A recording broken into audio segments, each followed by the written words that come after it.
The president may have been right all along. Newly revealed, text messages from Peter Strzok, you remember that name, showing him discussing the case several days before it was officially opened, The texts are dated July 28, 2016, a few months before the election. The FBI said that Crossfire Hurricane was not launched until July 31st.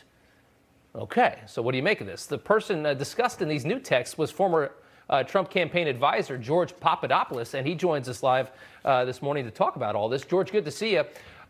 Just give us the broad strokes of this. What are we looking at here?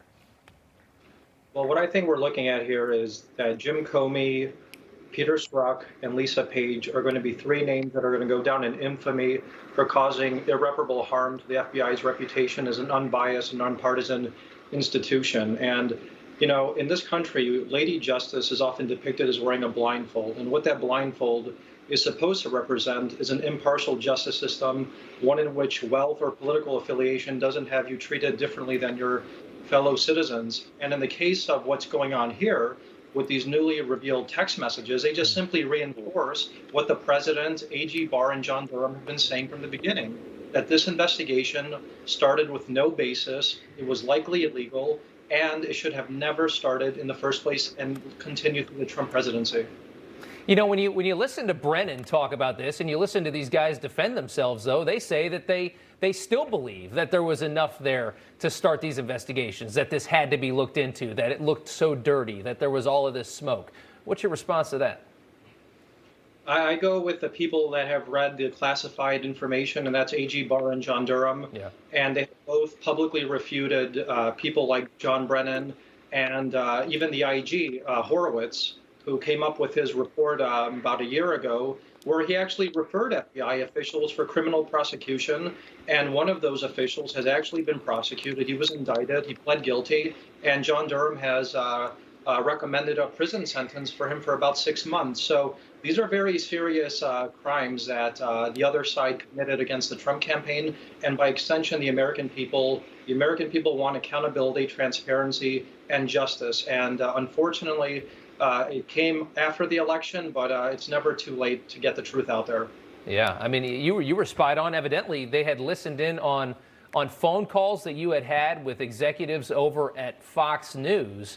Do you know which phone calls they're referring to? What did they learn from these calls?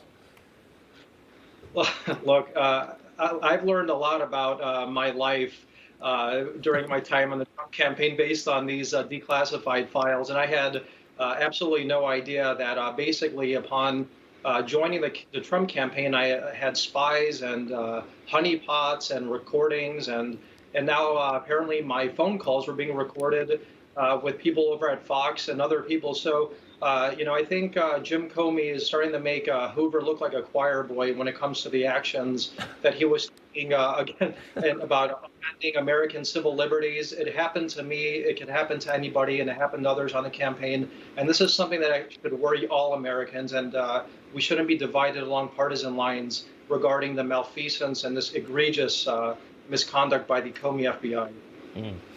There was another kind of an eye-opening moment, I guess we should say, in the text as well. The agents had this exchange. One agent says about you, quote, his mom wasn't going to let him go to the FBI office to talk, but he went anyway.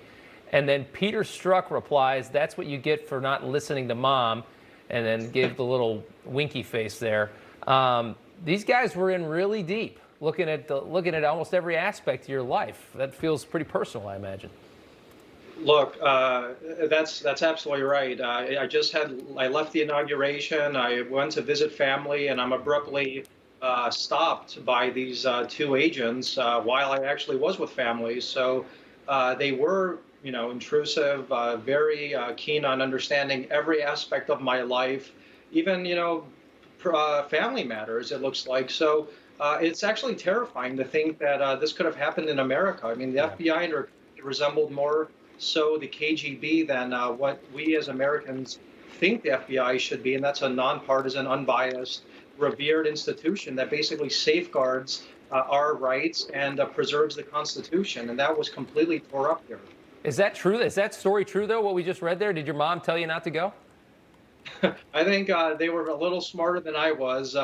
back then when they saw these individuals coming towards me and my family. And I just said, look, I have absolutely nothing to hide here. I'm here to help whatever they need. And little did I know, for months before that meeting, I had phone calls recorded. The campaign was being spied on by at least 10 different people. So it's just an incredible story. And, we need all of this to be declassified. And the president's definitely making the right move, getting as much of this information out there for the American public to see exactly what happened in 2016, so we assure it never happens again. Yeah, George, hang on just for a second. We're going to bring in our panel for today. Hal Lambert, who's a former Ted Cruz National Finance Chair and founder and CEO of Point Bridge Capital. Also Boyd Matheson, former Chief of Staff to Senator Mike Lee. Guys, good to see you. Hal, I'll start with you. What do you make of this revelation that this investigation started before the FBI said it did?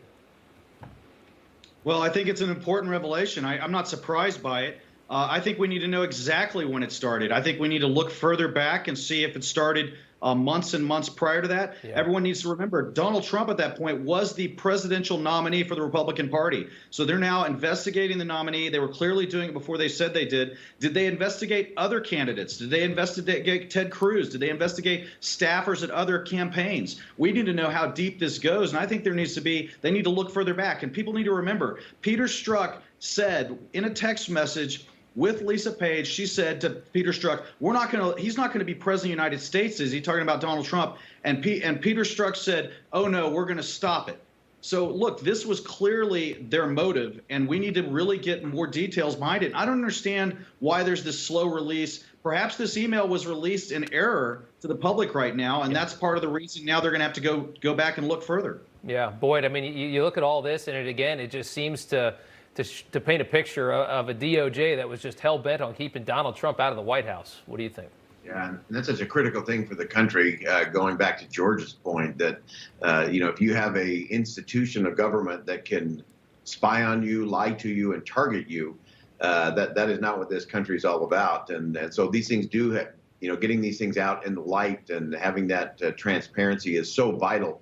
Not only to make sure we get things right, because that does matter. It matters that we get things right in the end, even though it may cause all kinds of other problems. If we can get the right thing and the right ruling and judgment in the end to hold people accountable, that will reinforce public trust. But if we continue to skate past these things and say, well, that was then and this is now and we need to move forward, those are nice things to say, but it still continues to undermine the trust and confidence the American people have in elected officials, in institutions of government, and that's not good for the republic. Absolutely. Okay, George Papadopoulos, thank you so much for your time. Good to see you. Newsmax TV is now America's fastest growing cable news channel. We give you the real news you need. So subscribe to our YouTube channel and give us a thumbs up. If you like this video, share it with your friends. Newsmax TV streams live on YouTube for free. Newsmax TV, real news for real people.